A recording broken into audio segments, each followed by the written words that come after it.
y'all, it's Ladybug and I'm back with another video. So today I'm gonna show y'all how I made this money pouch out of some scraps.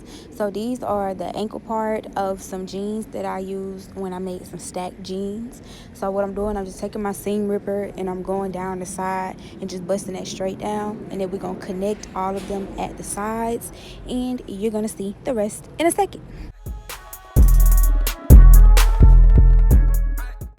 Once you see I got them open, I'm just removing all of the frayed edges from the sides, and then I'm about to show you how I'm gonna press it down, create my seams on the sides, and yeah. So right here you see me marking on the inside with a pin, and I'm just marking where I want my flap to be for the top, and then I'm going through cleaning up the edges, making sure everything is even, well, as even as possible all the way around, and then I'm gonna go in and press it down, and from there we're gonna start sewing.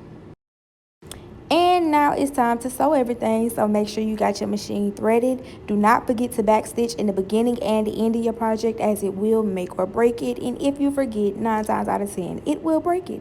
And all the work you did will go to waste. So yeah, don't forget to backstitch. Also, beware of your needle. I did break a needle in this process. So here I go again, just pressing everything out, trying to make it as flat as possible. If you know, you know, when you're sewing, pressing is very important. So get everything lined up, and I'm going in with my stitch witch, and I'm just hemming everything to make sure we don't get any frays throughout this project and it lasts as long as possible. So I'm gonna do that for every raw edge, and you'll see back in a second.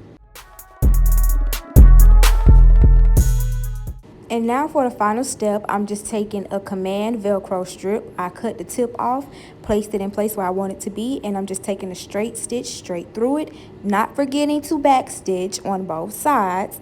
And this is what you end up with, a cute little pouch. You can match it with a little denim outfit or anything. If you try it, don't forget to tag me.